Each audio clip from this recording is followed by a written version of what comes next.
Okay. Hey guys, Julian here from Revline again this week to continue to talk to you about cellulite and what we're going to do to help get rid of it and reduce it. So remember guys, the 4 F's from last week. Fat, okay, the burning of the fat in our fat cells we're going to try and get rid of. Number 2 is the collagen fibers, so fiber, okay, how we're going to remodel them or how we're going to disturb them. And number 3 was flow, so blood flow, how we're going to get more blood flow to the areas where we have cellulite. And lastly is firm, so basically firming up the muscles to help reduce that, and strength training is how we're going to do that. But let's talk about the first one, guys, fat. Okay, so I've drawn a fat cell here, guys, okay, a woman's fat cell. So remember our alpha and beta adrenergic receptors. Remember that alpha meant anti-burn, okay, and beta meant pro-burn, or what we want around. We want those accelerated beta receptors because they will help us burn fat. So how are we going to block some of these alpha receptors, and how are we going to accelerate the beta ones so that at the end of the week we can have a net loss of fat? Okay, so let's go through some of the factors that will influence how we're going to do this. So number 1, guys, we talked about this last week, we touched on it, is insulin. You want to keep your insulin levels down. How are we going to do that? Low carb diet. So remember in the EOS program, the first 7 days, you guys are doing no carbs at all. On day 8, you can reintroduce carbs, but we don't want to go too high. After that, you guys should cycle between a low carb diet and a high carb week.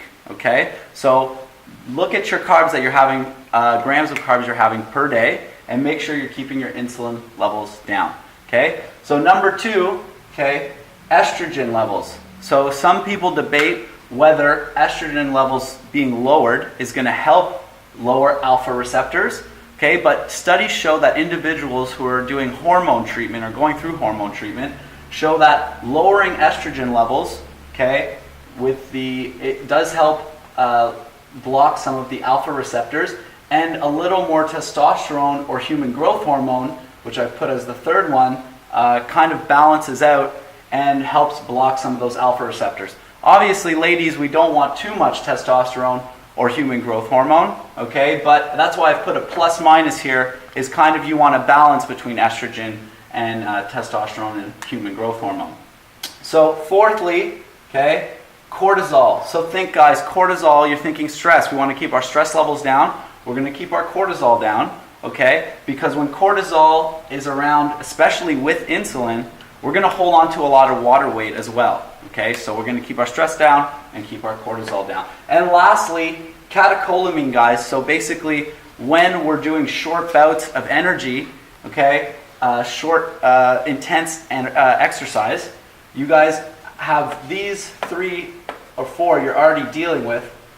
Once we do that short bout of exercise, we'll have a surge of catecholamine, okay, and that's going to help block out these alpha receptors and really activate our beta receptors and really get them going. So control these first 4.